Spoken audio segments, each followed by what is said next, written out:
A gente começou domingo passado as comemorações dos 70 anos dessa igreja. E o Ari falou domingo passado sobre quem é Jesus. E hoje eu vou falar sobre como Jesus vê o tempo, porque nós vamos tratar exatamente desse tema pelos 70 anos. E eu quero dizer a você algumas coisas, especialmente se você está aqui há pouco tempo. Centenas de pessoas já passaram por essa igreja. Centenas e centenas. E muitas delas encontraram Jesus aqui. Muitas delas foram libertas. Muitas delas tiveram as suas famílias resgatadas. Gente que estava na rua entrou para cá. Gente de diferentes classes sociais, ricos e pobres, cultos e gente mais simples. Porque essa sempre foi a característica dessa igreja, de receber as pessoas não por faixa etária, nem por classe social e também não por formação acadêmica. Nós entendemos que a igreja é lugar para todos, onde não há acepção de pessoas. Essa igreja, da qual eu tive parte de começar a frequentar com 2 anos, eu lembro que ela sempre foi uma igreja de vanguarda. Ela não foi uma igreja que se acostumou com aquilo que sempre existia. Eu lembro que quando a nossa denominação dividia os homens e as mulheres depois que eles se casavam em sociedade varonil e sociedade de senhoras, né? Vocês têm gente daquela época? A gente resolveu juntar. E a gente criou a única, União Cristã de Adultos. Eu levei bordoada grande de alguns líderes da denominação, porque a gente juntou e a gente não entendia por que quando casava separava, né? Não fazia sentido, né? Mocidade junto, homens e mulheres, casou, separa agora. Clube do Bolinho e da Luluzinha, né? O louvor sempre foi uma marca forte. Nós temos gente aqui até hoje. Eu olho para vocês e lembro de bons momentos, né? A gente criou uma enologia durante um tempo bem brasileira aqui, especialmente com o Edilson, que era pastor aqui também comigo. Eu lembro de uma vez alguém entrar aqui e voltar para ver se estava escrito mesmo Igreja Presbiteriana Independente, porque ele ficou meio assim, será que é mesmo, né? E a gente sempre trabalhou a questão do conteúdo como algo inalienável. A gente não abre mão da Bíblia. Mas a forma é forma, irmãos. Dependendo do tempo que nós vivemos, para alcançar a nossa geração. A gente foi mais ou menos pioneiro na área missionária. Em 87, nós somos praticamente a segunda igreja em São Paulo, depois de Santo André, da Batista, do pastor Edson Queiroz, que começamos a nos envolver com isso. Hoje eu estava sentado aqui lembrando que, numa das primeiras conferências, nós tínhamos, quando eu vi a Solange falando, olha, manda um recado para os missionários e tal, e o pessoal não tinha internet, né, e carta do escrever. E nós tínhamos um conselho missionário infantil, o presidente era o Raul Fino, né, o Raulzinho. E um dia eu chamei o Raul para orar, ele falou assim, eu vou consultar a minha diretoria e depois eu lhe dou a resposta. Falei, tá bom, Raul, tranquilo, você volta. Aí ele voltou e falou, autorizado, posso orar. Então essa igreja tem os lances assim, né?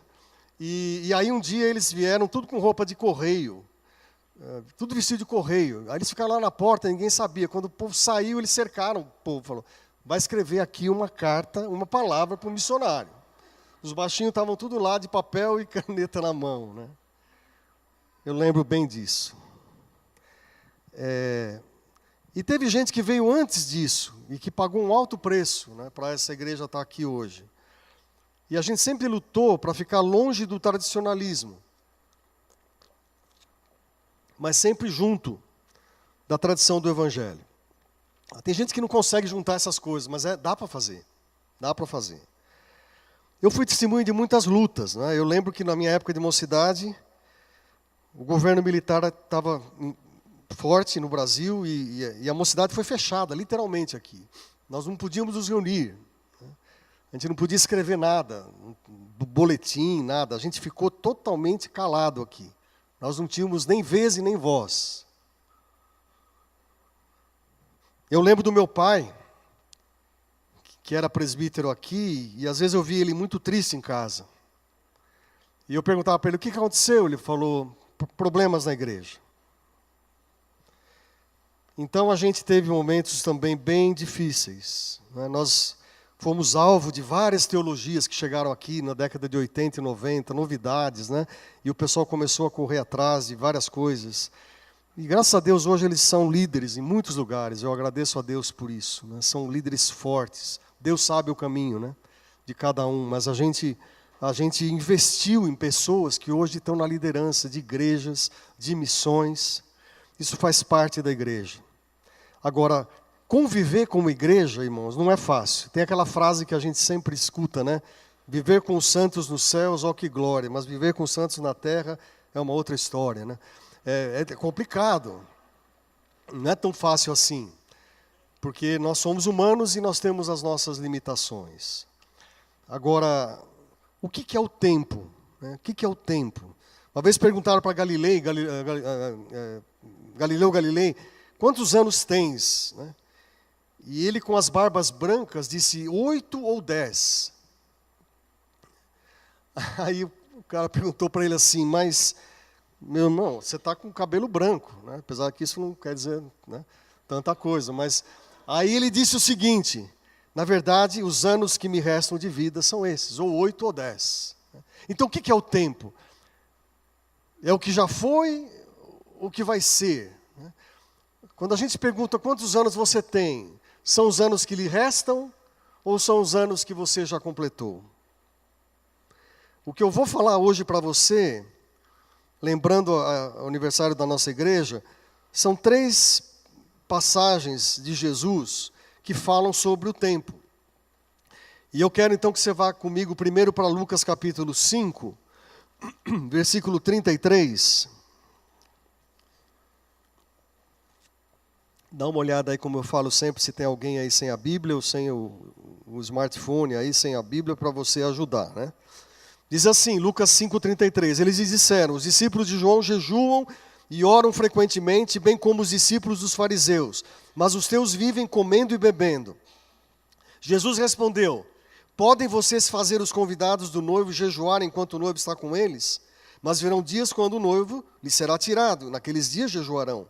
Então lhes contou esta parábola, ninguém tira um remendo de roupa nova e costura em roupa velha. Se o fizer, estragará a roupa nova, além do que o remendo da nova não se ajustará à velha. E ninguém põe vinho novo em vasilha de couro velha. Se o fizer, o vinho novo rebentará a vasilha. Se derramará e a vasilha se estragará. Ao contrário, vinho novo deve ser posto em vasilha de couro nova. Eu li essa passagem porque o tema que Jesus trata aqui tem a ver com o risco de nós nos fossilizarmos, de nós nos tornarmos gente fora do tempo, gente fora da história, pessoas que vivem na igreja, mas que elas não fazem parte do tempo, da vida da igreja. O que eu quero dizer com isso? É que a igreja, em geral, não é nosso problema aqui, só aqui no Ipiranga, mas em geral... A igreja tem uma facilidade em se fossilizar, em viver sempre do passado. Então, quando a gente pede alguma coisa nova, o cara fala assim, não, mas sempre foi assim. Ok, sempre foi assim, mas pode ser diferente? Ou não? Nós vamos que avaliar. E quando Jesus tem essa conversa, especialmente com os fariseus e os discípulos de João, começa a rolar essa história desse tipo de sentimento, de não estar circunscrito, você como crente, como cristão, circunscrito ao seu dia, ao seu tempo, à sua história. Vocês lembram que quando eu cheguei aqui, voltei para cá no final do ano, depois de 18 anos, eu falei, eu não sou mais o mesmo. Não sou mesmo.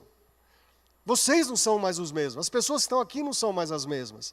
Porque o tempo permite que a gente possa até conviver, ver a pessoa, ver que ela está se tornando com o tempo mais, né, com mais quilometragem, mas ela muda. E a palavra de Deus diz que os fariseus disseram a Jesus, os discípulos de João Versículo 33. Jejuam e oram frequentemente, bem como os discípulos dos fariseus.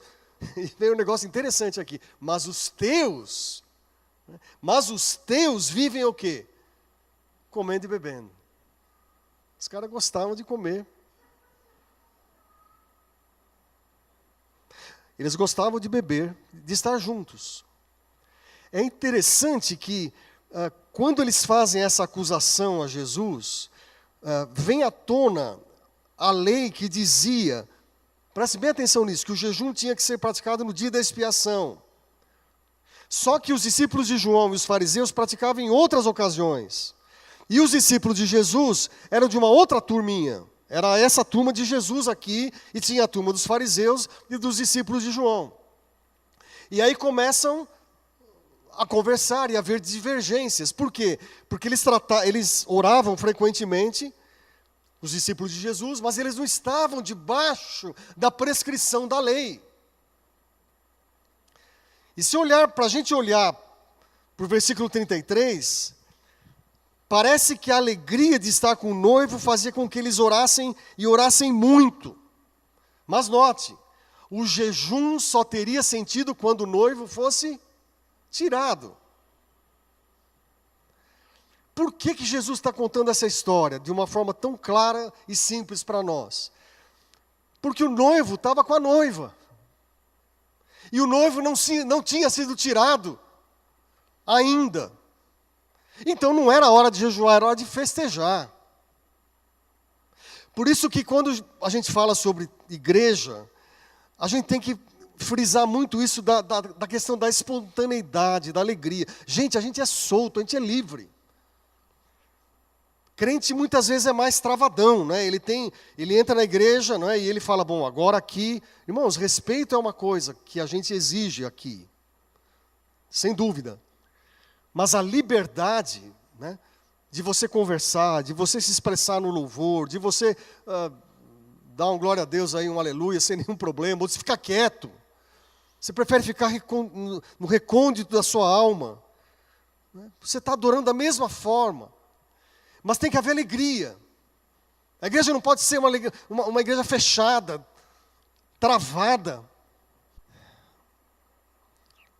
A igreja, irmãos... Você não vem para a igreja para ficar acabrunhado, mesmo com os problemas, porque aqui é lugar de libertação. Aqui é lugar onde Jesus toca o seu coração, onde Ele fala a sua alma, onde Ele destranca o recôndito do que está lá dentro de você e começa a dar novos sonhos. Você fala para você mesmo, Senhor, eu estou entendendo a palavra. Eu sei que o Espírito de Deus está aqui e Ele está falando no meu coração. Eu quero ficar feliz, eu quero ter espontaneidade. E Jesus respondeu, vocês podem fazer os convidados do noivo jejuar enquanto o noivo está com eles? Eu acho incrível, porque os discípulos de Jesus eram normais, seres normais. A normalidade era a marca dos discípulos de Jesus, e a anormalidade era a marca dos religiosos fariseus. Por quê? Porque a religião trava. Porque a religião, ela carrega o ritual junto, muito forte. E quando o ritual se torna uma coisa árida, seca, nós estamos no meio de problemas. E não adianta sistematizar a religião, irmãos. Orar com hora marcada, vou orar meio-dia, 3 e 6, pronto. Deu aqui, meio-dia. Ok, hora de orar. Né? Você pode até fazer isso, mas não vai resolver tanto. Se o Espírito Santo te inquietar dentro do ônibus, ou dentro do metrô, ou em qualquer lugar do trabalho, falar, ora agora. Você recebe um WhatsApp de alguém da igreja, tem gente enferma, você clama naquela hora.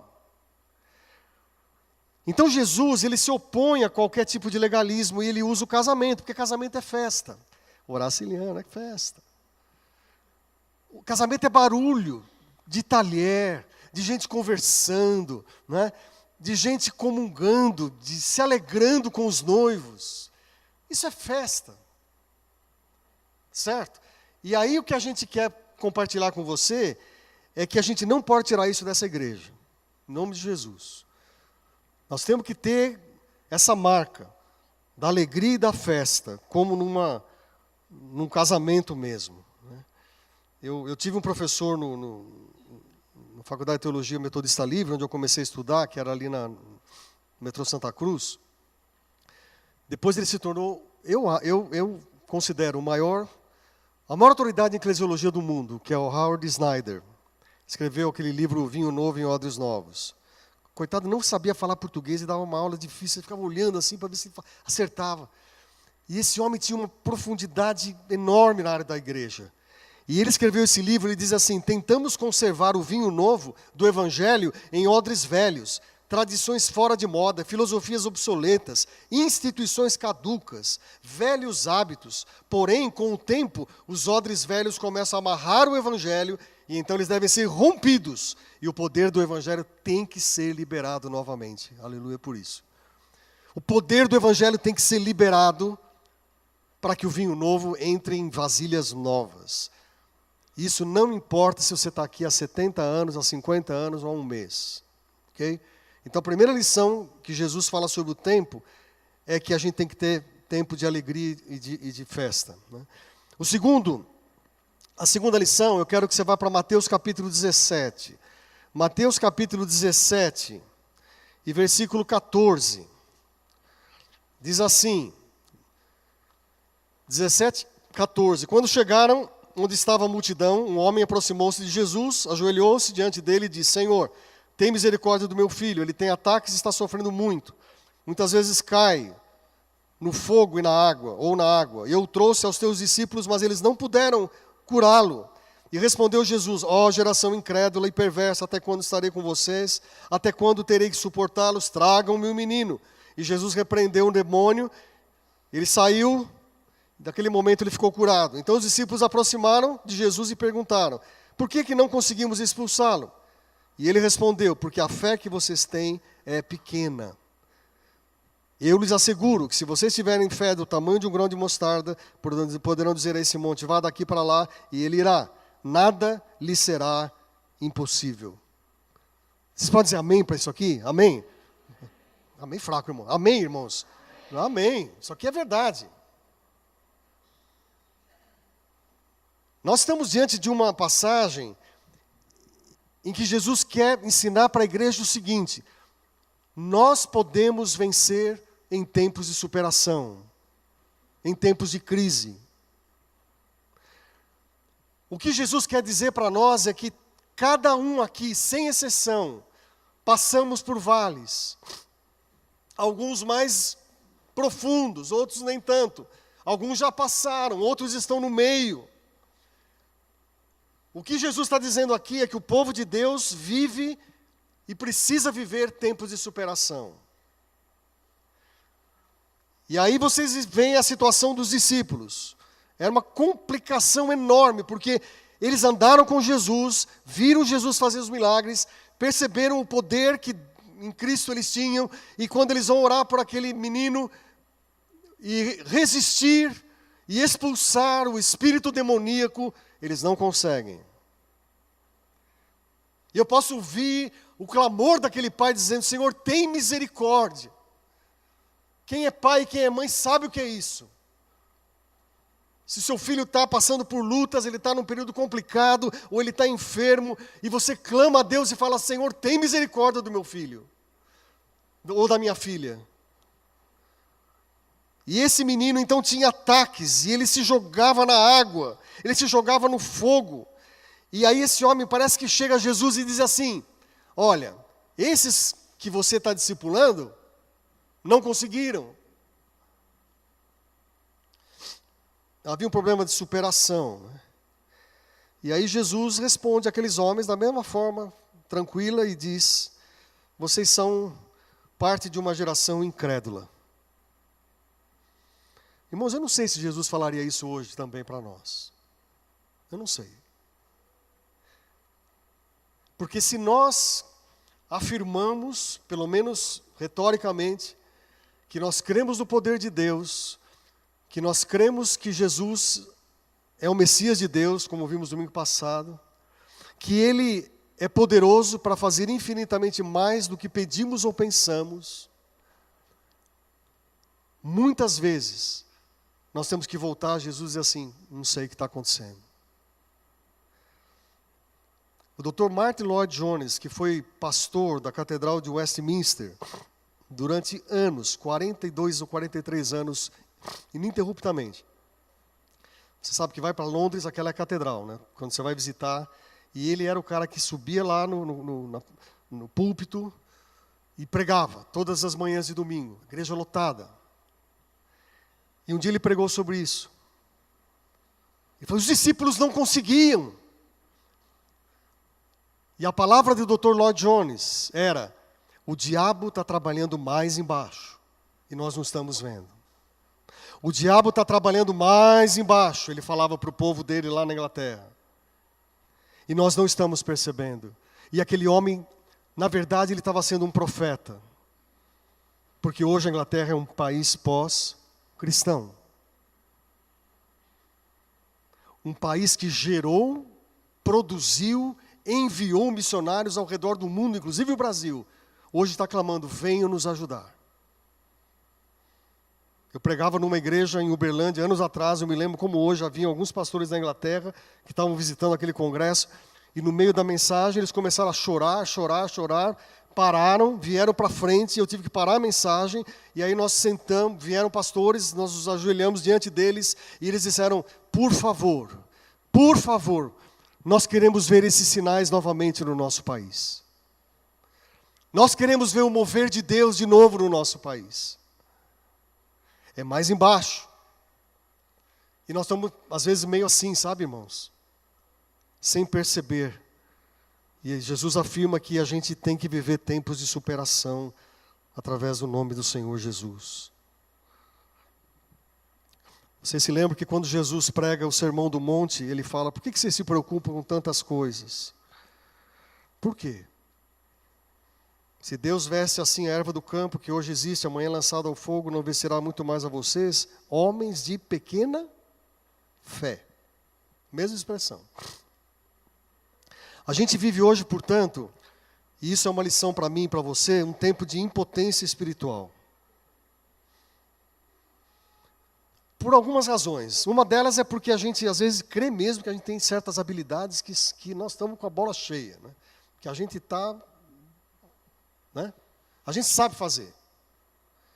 E esse é o princípio primeiro para a derrocada. É quando você se acha capacitado e despreza o poder do Espírito Santo. E só lembrando que a profecia de Joel foi cumprida no livro de Atos dos Apóstolos, e há de ser que depois derramarei do meu Espírito sobre toda a carne, e vossos filhos e vossas filhas profetizarão, e os vossos velhos terão sonhos, e vossos jovens terão visões. Eu quero ver aqui na igreja, velhos tendo sonhos. Eu quero ver nessa igreja, jovens tendo visões. Em nome de Jesus.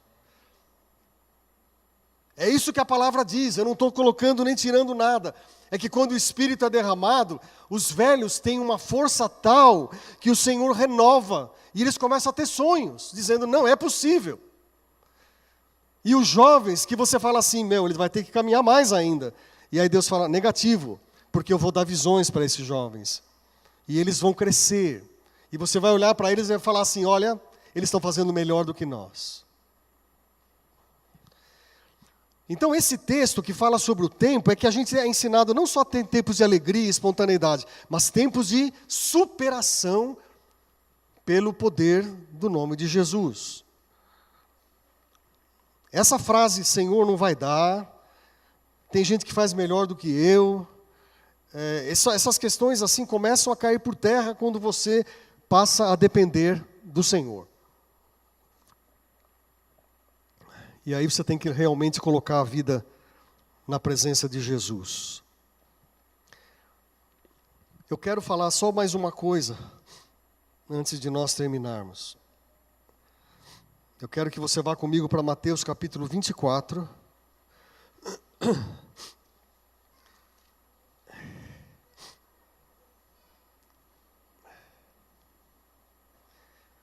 Final do versículo 3.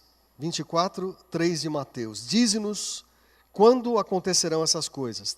Aqui também fala de tempo.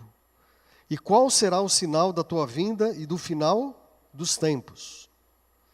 E Jesus respondeu, cuidado que ninguém os engane, pois muitos virão em meu nome dizendo, eu sou o Cristo, e enganarão a muitos. Vocês ouvirão falar de guerras, rumores de guerras, mas não tenham medo, É necessário que tais coisas aconteçam, mas ainda não é o fim, marque isso. Nação se levantará contra nação, reino contra reino, fome, terremotos em vários lugares. Tudo isso é o início das dores. Então eles entregarão para serem perseguidos e condenados à morte. Vocês serão odiados por todas as nações por minha causa. E naquele tempo muitos ficarão escandalizados, trairão, odiarão uns aos outros, e numerosos falsos profetas surgirão e enganarão a muitos. Devido ao aumento da maldade, o amor de muitos esfriará. Mas aquele que perseverar até o fim será salvo. E este evangelho do reino será pregado em todo o mundo, em todas as etnias, como testemunha a todas as nações, aqui etnias, e então virá o fim. Eu tenho até medo de falar essa última lição, essa parte aqui, porque pode dar margem a má interpretação, mas eu vou esclarecer. Jesus está dizendo que o povo de Deus vai viver um tempo que pode se assemelhar àquele que ele chama de final dos tempos. Então, olhe bem para mim, deixa rolar lá a chuva, não tem problema nenhum, está fechando lá, olha para mim aqui. Eu não estou dizendo, eu não estou afirmando que nós estamos vivendo os últimos tempos. Eu vou dizer de novo, eu não estou afirmando que nós estamos vivendo os últimos tempos. Mas eu estou dizendo que existem muitos sinais que estão presentes aqui e que antecedem o início dessa jornada que Jesus fala aqui. A palavra dos discípulos é que eles queriam uma van premiere. Como você vai na Netflix lá e você tecla e fala, bom, vejo ou não vejo o filme? Aí você pega o trailer, aí você olha, fala, vale a pena, não vale, passa para outro. Eles queriam ter uma van premiere. Abre uma cortininha só, Senhor. E Jesus, então, bondosamente, ele fala de algumas coisas que antecederão o fim. Uma delas, decepção espiritual. Cuidado que ninguém os engane. Gente, vocês sabem qual a religião que cresce mais no Brasil? Os evangélicos, é isso mesmo. Desde a década de 80. Nós estávamos crescendo mais ou menos 4 vezes o crescimento vegetativo. Para cada criança que nascia, nasciam 4 evangélicos, assim, né? Explicando. Agora caiu um pouco na última década. A gente trabalha bem isso lá na CEPAL, com parte de pesquisa. Qual é a segunda religião que cresce mais? Sem religião. Tá? E o mais incrível é que eles estão crescendo no Brasil quase no mesmo percentual. Nós crescemos um pouco, 7% ao ano mais ou menos. Eles estão crescendo 6,5%, 6,7%. Então, praticamente os sem religião crescem na mesma proporção, só que eles são em número menor, claro. Aí quando você pergunta para um cara que diz para o IBGE que não tem religião, o que você conclui? Que ele não tem religião, você vai falar, né? Tudo bem. Mas o que eu quero é ir um pouquinho mais fundo nisso. É que ele vai dizer que ele é ateu, ou ele vai dizer, não tenho religião. E aí a inferência que você pode ter é que essa pessoa passou por alguma religião e saiu. E aí você vai achar muito ex-evangélico. Muito. Muito ex-católicos. E quando você pergunta para ele, eu falei isso aqui algumas semanas atrás, né, numa pesquisa que eu falei dos Estados Unidos, é que eles estão decepcionados com a igreja e com a religião. E muitas vezes eles estão com toda a razão. Eles têm razão. A gente não pode ter defesa nisso, não. Tomar armas, né? Falar, está errado, meu. O que é isso? Eles têm as razões, eu falei para vocês a outra vez. Hipocrisia no meio da igreja. Líderes que não estão cumprindo com as suas obrigações morais, éticas. Isso estou falando da igreja em geral. Então o que essas pessoas perceberam? Que aquilo se parecia com Jesus, mas não era Jesus. Que aquilo se parecia com a igreja, mas não era a igreja. E a palavra de Deus diz que os falsos cristos viriam nesse tempo. Gente, foi criado um neologismo, não existia. Falar desigrejados é um neologismo. Não existia essa palavra. Hoje ela é comum. Líderes chamados cristãos que se enriquecem a ponto de se tornarem alvo da revista Forbes, algo está errado. Não tenho nada que o cara, né, o nordestino fala enricar, né? O cara enricou. Se ele enricou, enricou. Eu quero saber como. E normalmente essas pessoas se enriquecem às custas das próprias igrejas que eles detêm o poder. Então, é muito importante você ouvir um pregador e checar se ele está pregando a palavra ou ele está falando um pensamento dele. Porque se ele está falando um pensamento dele, pode ser joia, eu vou gostar. Mas eu quero saber aonde ele está falando a Bíblia. Então tem um tempo de decepção espiritual. A igreja do Ipiranga, ela tem que continuar nos próximos 100 anos, as próximas gerações, com essa pegada. Né? De realmente ser uma igreja de alegria, uma igreja contemporânea, mas uma igreja que se supera os problemas que vêm e que está preparada para o final dos tempos, seja agora ou seja daqui a 100 anos. Depois Jesus fala que não só decepção espiritual, mas ele diz que haveria conturbações entre as nações. Eu não vou ler para não perder o tempo. Conturbações de guerra, rumores de guerra. A Cruz Vermelha estima que 100 milhões de pessoas foram mortas em guerras desde o início do século XX. 100 milhões. Isso em um século e pouquinho, 100 e poucos anos. E Jesus fala também de rumores de guerra. E eu queria parar um pouquinho aqui. Eu não posso afirmar isso categoricamente, mas pode ser que algum tipo de terrorismo global que está acontecendo hoje, em pequenas células espalhadas ao redor do mundo, e que não sejam inocentes porque elas estão aqui também, não é? Que sejam esses rumores, isso que você escuta, que não é uma guerra, mas são rumores de guerra, e que estão se espalhando ao redor de todo mundo. Fazia anos e anos que não se ouviam cristãos sendo martirizados, decapitados. Só que porque nós nos esquecemos da Bíblia, a gente se esquece de ler Atos 1:8, que diz que quando nós recebêssemos poder do Espírito Santo, nós seríamos mártires e não testemunhas como está aqui. Porque o texto original é mártir, não é testemunha. Então nós seremos mártires aqui, fora e até os confins da terra. Você está pronto? Essa é a pergunta. Eu estou pronto. E haveria, nesse tempo, uma destruição física do mundo. Terremotos, maremotos, fome. Hoje, ao redor de 800 milhões de pessoas sofrem de fome crônica. Hoje, domingo, 8 de março.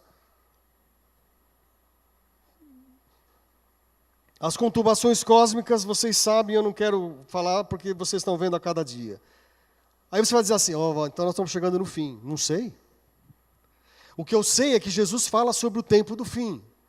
E se uma igreja não estiver preparada, ela não é a igreja de Jesus. Se aqueles discípulos, há 2000 anos atrás, ouviram esse recado do Senhor, é porque eles deveriam estar preparados. Quando Pedro escreve, e parece que ele escreve pensando já no final, ele estava preparado para, de alguma maneira, morrer por Jesus. Então, gente, o que eu queria deixar para vocês hoje, nessa manhã, é o seguinte. Jesus fala do tempo, e ele, em primeiro lugar, ele fala desse tempo de regozijo, de festa, de alegria, a gente não pode perder isso. Jesus fala que nesses anos da igreja do Ipiranga, aconteceram muitos momentos de superação, e quem sabe eu testemunhei alguns deles, e outros testemunharam outros tempos, e outros vão testemunhar lá na frente, mas eu passei por alguns deles, tempos de grandes lutas. Mas a palavra de Deus diz assim, que a gente tem que estar atento para o tempo que nós estamos vivendo hoje. Que aparentemente ele está meio fora do equilíbrio. Nós estamos meio fora do equilíbrio, nós não estamos conseguindo nos prumar. E aí você tem que clamar e pedir a Deus graça e saber, Senhor, sou teu filho, sou tua filha. Você tem que ser profeta a essa nação contra toda injustiça, contra a falta de ética. Você é profeta para isso. Deus levantou os cristãos no decorrer da história para que eles se levantassem e falassem, não os incrédulos, os cristãos. Não tenha medo. Não tenha medo disso. Ontem eu assistia uma cerimônia em que o Obama, lá na cidade de Selma, lá no Alabama, ele lembrava os 50 anos daquela marcha, quando negros foram mortos porque eles queriam direito a voto. E eles saíram naquele domingo de manhã, que eles chamam de domingo sangrento, de Bloody Sunday. Ele falou, nós saímos da igreja. Nós saímos depois do culto. E nós fomos para a rua. E quando nós fomos para a rua, nós atravessamos a ponte. E quando nós fomos atravessar a ponte em direção a Montgomery, nós fomos atacados pela polícia branca. E Joe Louis e outros morreram como heróis. E por mais paradoxo que seja a história, um presidente negro estava fazendo a cerimônia de 50 anos daquela passeata. E nós ficamos recolhidos. Ficamos travados. Gente, nós somos chamados para sermos a voz de Deus para essa história, para essa igreja que nasceu há 70 anos e que, no nome de Jesus, ela vai prosseguir por muitos anos e vai abençoar muita gente daqui para frente. Mas nós não temos só o papel de vir domingo de manhã aqui, não. Nosso papel é muito mais abrangente. Aonde você está, aonde você trabalha, aonde você tem possibilidade de abrir a sua boca, fale em quem você crê e nos valores do reino de Deus. Que Deus abençoe vocês nessa manhã. Amém.